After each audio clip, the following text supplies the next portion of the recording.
जय श्री कृष्णा। भादो के महीने में शुक्ल पक्ष में आने वाली एकादशी को परिवर्तिनी एकादशी, जल झूलनी एकादशी, डोल ग्यारस और पद्मा एकादशी के नाम से भी जाना जाता है। पुराणों के अनुसार इस दिन यशोदा मैया ने कुआं पूजन किया था, जिसकी वजह से इसे डोल ग्यारस कहा जाता है। और कई कई शास्त्रों में ऐसा भी वर्णन पाया गया है कि इस दिन क्षीर सागर में शयन करने वाले भगवान विष्णु इस दिन करवट बदलते हैं। इस कारण से इसे करवटनी या फिर परिवर्तिनी एकादशी भी कहा जाता है। तो आइए अब जानते हैं कि एकादशी तिथि कब प्रारंभ हो रही है, कब समाप्त हो रही है, पारण का समय क्या रहेगा और कौन कौन से शुभ मुहूर्त इस दिन बन रहे हैं।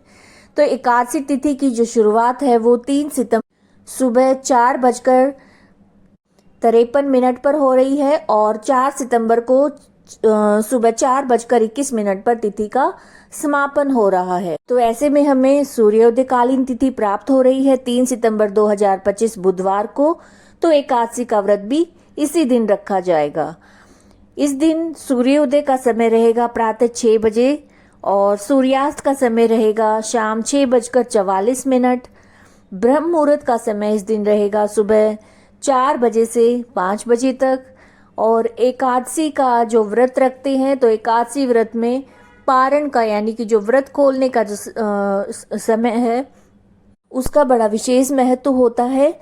तो एकादशी तिथि का पारण द्वादशी तिथि में किया जाता है। तो जो पारण का जो शुभ मुहूर्त है वो 4 सितंबर 2025 वीरवार को सुबह 10:19 से 11 बजे तक है।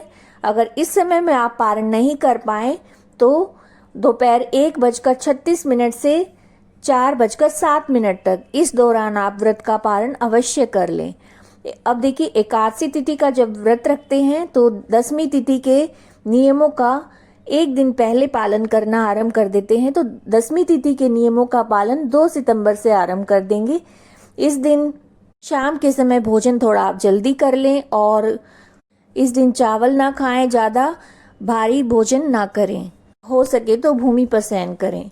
और एकादशी का जिस दिन व्रत रख रहे हैं तो उस दिन सुबह जल्दी उठें, स्नान करें, स्वच्छ वस्त्र पहनें, सूर्य देव को अर्घ्य दें और घर के मंदिर में साफ सफाई करके विधि पूर्वक भगवान श्री हरि और माँ लक्ष्मी जी की विधि पूर्वक पूजा करें। शुद्ध घी का दीपक जलाएं, धूप दीप रोली चंदन फूल फल तुलसी दल और पंचामृत अर्पित करें, कथा सुने, शाम के समय भी पूजा करें, आरती करें, विष्णु जी के मंत्रों का जप करें और हो सके तो रात्रि में जागरण करें। एकादशी तिथि के दिन तुलसी भगवान को अवश्य अर्पित की जाती है, लेकिन इस दिन तुलसी दल यानी जो तुलसी का जो पत्ता है उसे तोड़ना नहीं चाहिए, इसलिए एक दिन पहले आप तोड़ कर रखें। और एकादशी का अगर व्रत नहीं रख पा रहे हैं जो लोग, तो इस दिन चावल का उपयोग बिल्कुल भी नहीं करना है आपको। एकादशी के दिन सिर भी बिल्कुल ना धोएं।